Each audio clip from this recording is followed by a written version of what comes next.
బాలకోటయ్య గారు నమస్తే సార్. నమస్తే సార్. ఏంటి బాలకోటయ్య గారు మా ఆంధ్రాని మర్చిపోయి కర్ణాటకలో సన్మానాలు చేయించుకుంటా ఉన్నారు. ఎక్కడ చూసినా కర్ణాటక సన్మానాలతో ఫోటోలన్నీ మీడియాలో ముంచెత్తుతున్నాయి. ఏంటి విశేషం?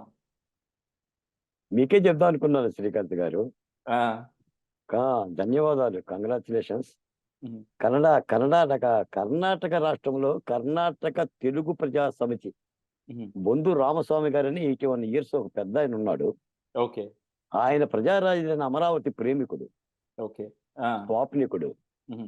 అమరావతి ఉద్యమ శిబిరాలకి ఆయన బస్తాల కొద్దీ పూలు తెచ్చి అమరావతి మహిళల శిబిరాలకు తిరిగి వాళ్ళ పాదాల మీద పూలు జల్లి వెళ్ళిపోయాడు ఆయన. ఓకే. ఆ! 81 ఇయర్స్. హుహు. వాళ్ళ సారథ్యంలో మొన్న కర్ణాటక రాజధాని బెంగుళూరులో నాకు అభినవ జాషువా అవార్డు ఇవ్వటం కోసం ఓకే. అమరావతి గెలిచింది, నిజం నిలిచింది అనే దాని మీద పెద్ద సభ పెట్టారు. ఓకే. కర్ణాటక రాష్ట్ర రోడ్డు రవాణా శాఖ మంత్రి రామలింగారెడ్డి గారు వచ్చారు. హుహు. మన తెలుగు మంత్రులు కూడా పిలిచారు.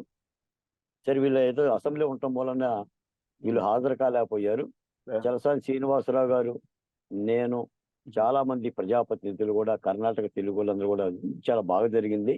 నేను మీతో పంచుకుందాం అనుకున్నాను. అసలు కర్ణాటక నుంచి ఏదైనా డిబేట్ జరిగితే కర్ణాటక విశేషాలు చెప్దాం. హుహు. కర్ణాటక చాలా గ్రీన్ సిటీగా చాలా బాగుంది. అక్కడ చెట్లు నరకరు. హ్మ్. చెట్లు నరికితే అక్కడ నేరం. ఆ! అంటే జగన్మోహన్ రెడ్డి ఆంధ్రప్రదేశ్‌లో అక్కడ జగన్మోహన్ రెడ్డి ఎళ్ళా ఆంధ్రప్రదేశ్‌లో ఇంకా. జగన్మోహన్ రెడ్డి అవును. ఎళ్తే అప్పుడు మొదలవుతాయి చెట్లు నరకటాలు గూడా. అవును. ఆ! అక్కడ చెట్లు నరికితే నేరం. హ్మ్. చెట్లు పెంచకపోయినా నేరమే. ఇక్కడ చెట్లు నరకటం ఇక్కడ మనకు అలవాటు. అది కూడా ఓకే. జగన్మోహన్ రెడ్డి గారి ద్వారా. హ్మ్. చాలా గ్రీన్ సిటీ, చాలా అద్భుతమైన నగరం.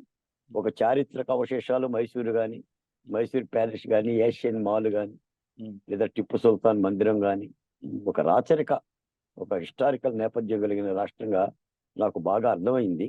హ్మ్. ఎప్పుడు నేను బెంగుళూరు కూడా వెళ్ళెరగను. ఆ శుభ సందర్భంగా వెళ్ళాను. హ్మ్. అది కార్తీక్ గారు. ఓకే. ఆ!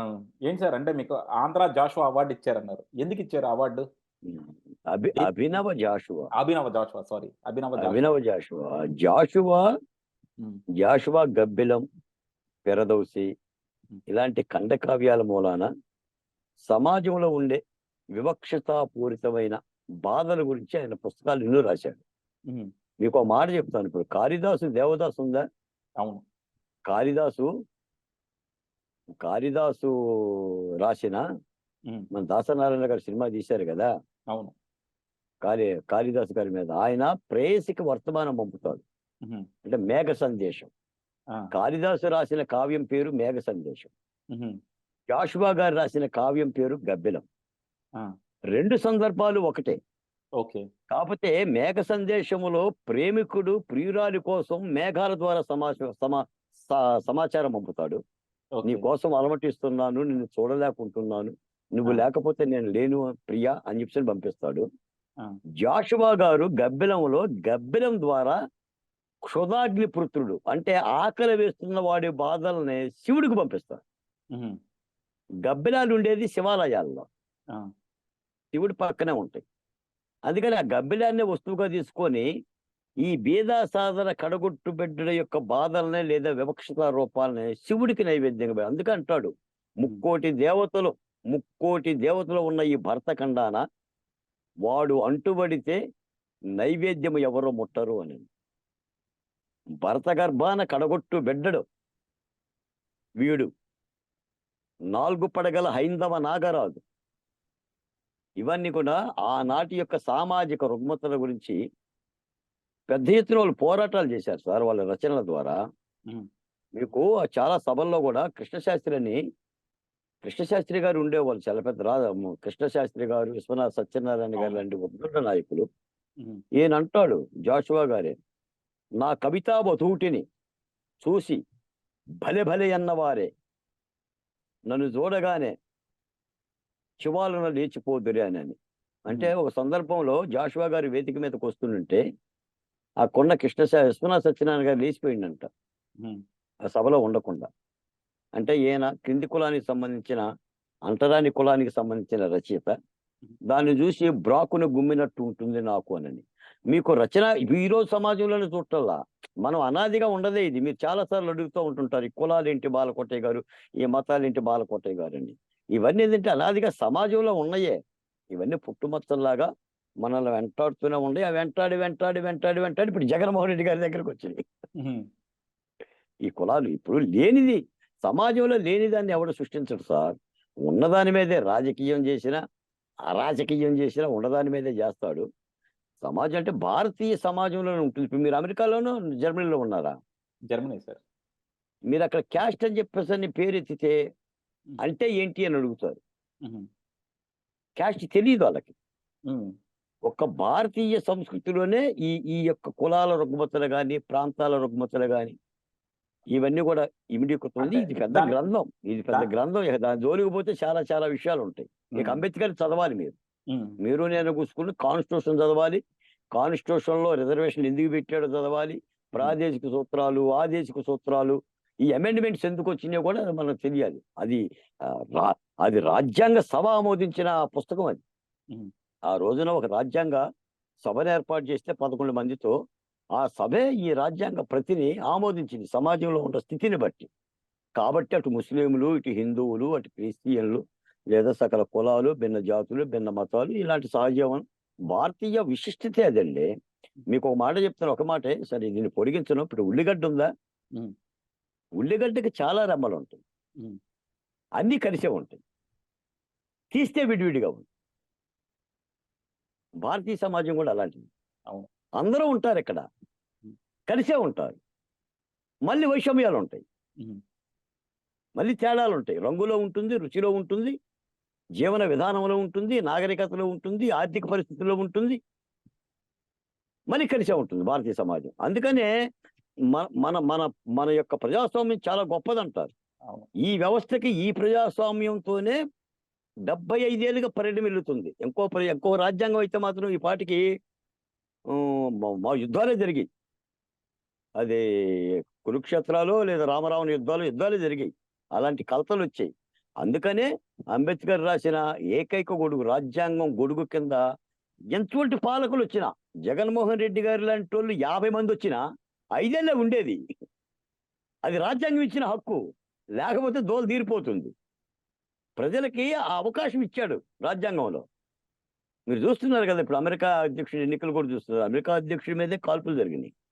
మొన్న ట్రంప్ మీద జరిగిన కాల్పులు కూడా త్రుటిలో తప్పిపోయిందండి. హ్మ్. జస్ట్ మరి అటువంటి పరిస్థితులు. కాబట్టి ఒక ప్రత్యేకమైన భారతీయ సమాజం దాదాపు 140 కోట్ల మంది భారత ప్రజలు. అందుకని ఇక్కడ రాజకీయాలు గాని, ఇక్కడ పరిపాలన గాని, ఇక్కడ చాలా, చాలా విస్ఫోటనంగా ఉంటుంది పరిస్థితులు. కాబట్టే మనకి ఇన్నిన్ని బాధలు. లేపోతే అన్ ఏంటి సార్, అ ఇంకా కార్తీక్ గారు 75 ఏళ్ల స్వాతంత్ర భారతదేశంలో ఇంకా మనం పేదరికం గురించి మాట్లాడుకొని నేను ఒక మాట అడిగాను మిమ్మల్ని కార్తీక్ గారు. హ్మ్. భారతదేశానికి స్వాతంత్రం వచ్చి 75 ఏళ్ళు అయింది. హ్మ్. సొంతింటి కల గురించి ఇప్పుడు మనం మాట్లాడుతున్నాం. అంటే హ్మ్. పేదోడు సొంతింటి కల. అంటే వాడు ఉండటానికి ఇల్లు లేదు. హ్మ్. వాడు పండించిన పంటకి ధర లేదు. రూ. 5 భోజనం కోసం పథకం పెట్టుకునే పరిస్థితికొచ్చాం మనం. అంటే కొనుగోలు శక్తి లేదు ప్రజలకి. ఉపాధి అవకాశాలు లేవు. ఎవడికి వాడు బతకగలగటానికి పని లేదు. పనికి సంబంధించిన ఉపాధి లేదు. ఇప్పుడు గవర్నమెంట్ సెక్టార్ అంతా కుదేలైపోయింది. ఓన్లీ ప్రైవేట్ సెక్టారే వచ్చింది. ఈ ప్రైవేట్ సెక్టార్‌లో ఏంటంటే ఎక్కువ జనసాంద్రత కలిగిన భారతదేశం లాంటి దేశాలు గాని, ఆంధ్రప్రదేశ్ లాంటి రాష్ట్రాలు గాని ఉపాధి అవకాశాలు తక్కువ. ఏముంది చదువుకున్నోళ్ళు మీ అంత చదువు చదివితే జర్మనీ పోగలుగుతారు. ఎంతమంది పోతారు జర్మనీ? ఎంతమంది పోతారు అమెరికా? వీడు 10థ్ ఇంటర్మీడియేట్ డిగ్రీతోనే ఆగిపోతున్నాడు. వాడికొక రూ. 300, రూ. 400 ఉపాధి అవకాశాలు రావాలి గదా!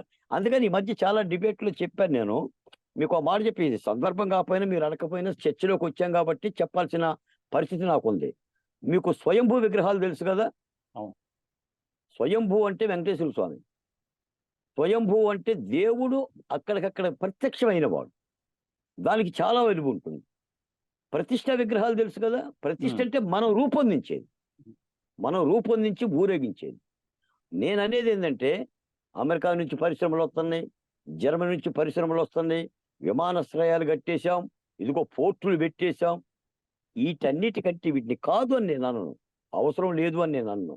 ఎందుకంటే, ప్రపంచం చిన్నదైంది కాబట్టి. వీటితో పాటు దేశీయ దేశీయ ఉత్పత్తులు, దేశీయ పని పద్ధతులు, దేశీయ వ్యవసాయం, వీటి మీద ఉపాధి అవకాశాలు రావాలి. ఇప్పుడు రాయలసీమలో 6 ఎయిర్‌పోర్ట్‌లు ఉన్నాయి. ఎవడెక్కుతాడండి శ్రీకాంత్ గారు? ఎయిర్‌పోర్ట్‌లో విమానాలు ఎక్కాల్సిన అవసరం ఎవడికుంది? అక్కడ రాయలసీమ ప్రజలకి నీళ్లు కావాలి. నీళ్ళొస్తే శనగేస్తారు.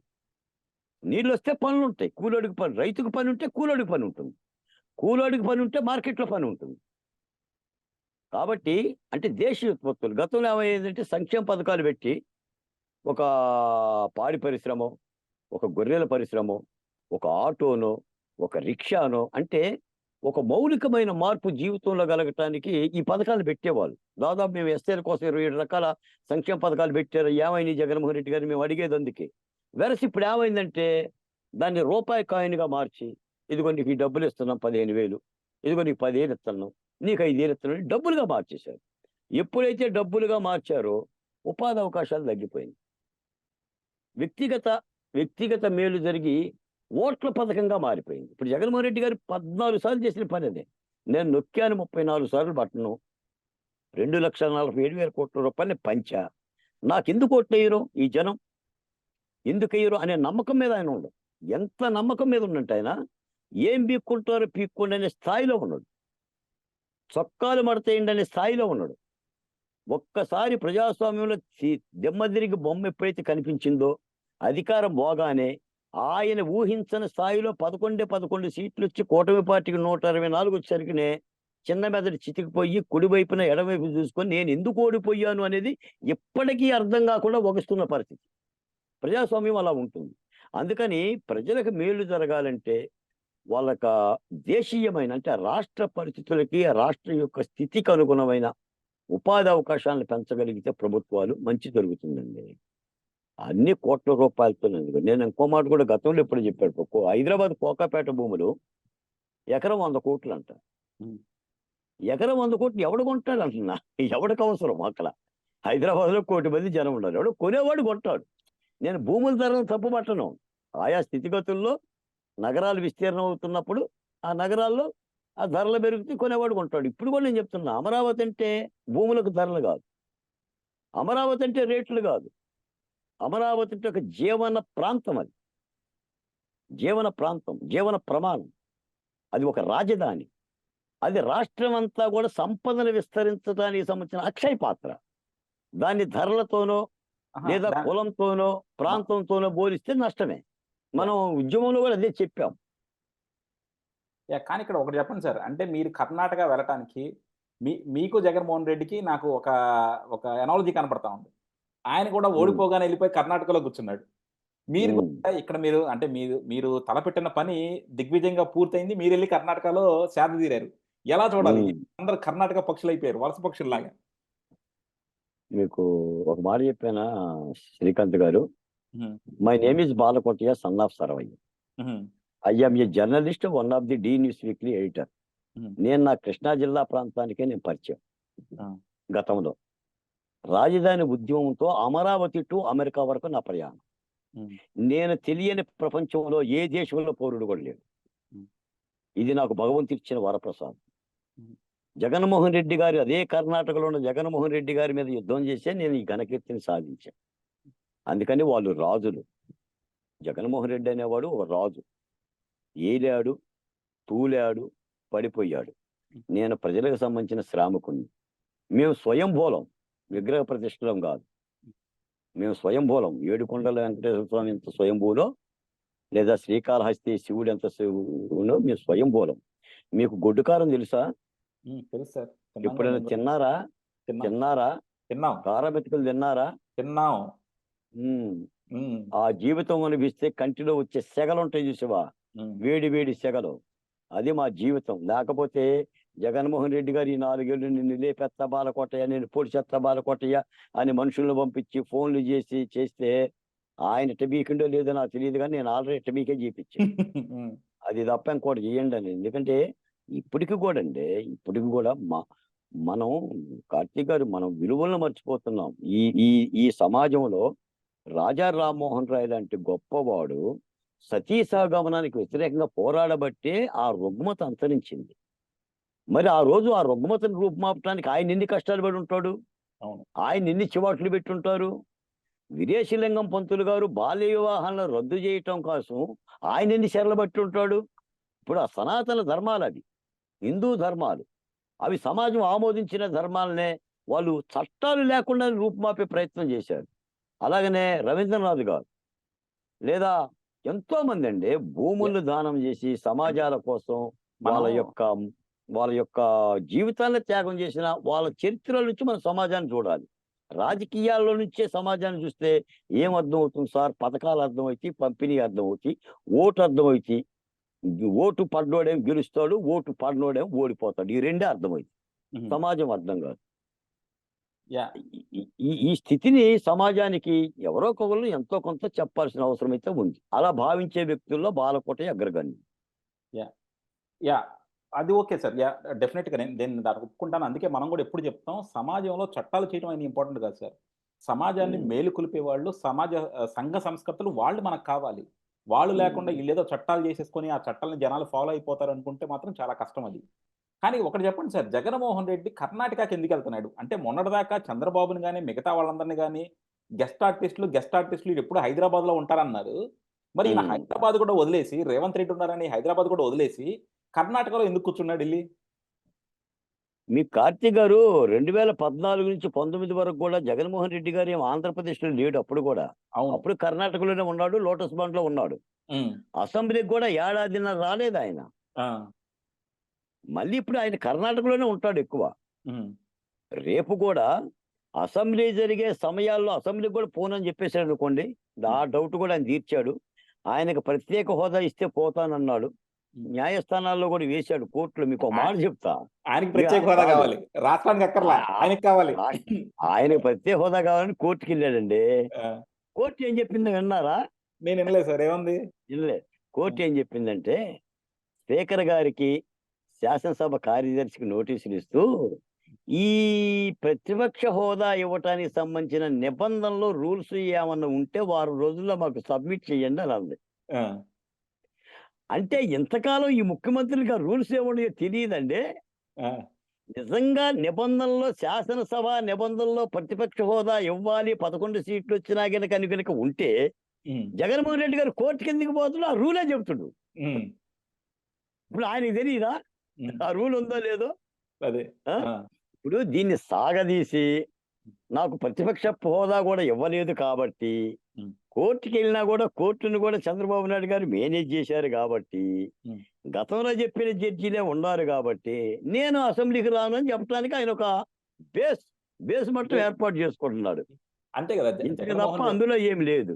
జగన్‌మోహన్ రెడ్డి ప్రతిసారి చేసేది అంతే కదా! 2014 నుంచి 19 అప్పుడు గూడా అసెంబ్లీకి రాకుండా ఉండడానికి ఏం కారణం కావాలో ఎతుక్కున్నాడు. అసెంబ్లీకి రాకుండా ప్రజల్లో ఉన్నాడు. అది ఆయనకు వర్కౌట్ అంతే. అయిందనుకుందాం. ఇప్పుడు గూడా ఆయన అదే చేద్దాం అనుకుంటున్నాడు. కాకపోతే ఏంటంటే జగన్‌మోహన్ రెడ్డి అధికారంలోకొస్తే ఏం చేయగలడో ప్రజలు చూసారు కాబట్టి, ఈరోజు ఎన్ని కల్లబొల్లి మాటలు చెప్పినా నమ్మే పరిస్థితి లేదు. కాకపోతే రాజకీయాల్లో, డెమోక్రసీలో ఎప్పుడు ఏం జరుగుతుందో చెప్పలేం కాబట్టి ఎవరికుండే ఆప్షన్స్ ఆళ్ళకుంటాయి. థాంక్ యూ అండి. Thank you very much sir. Thank you. Thank you. Thank you.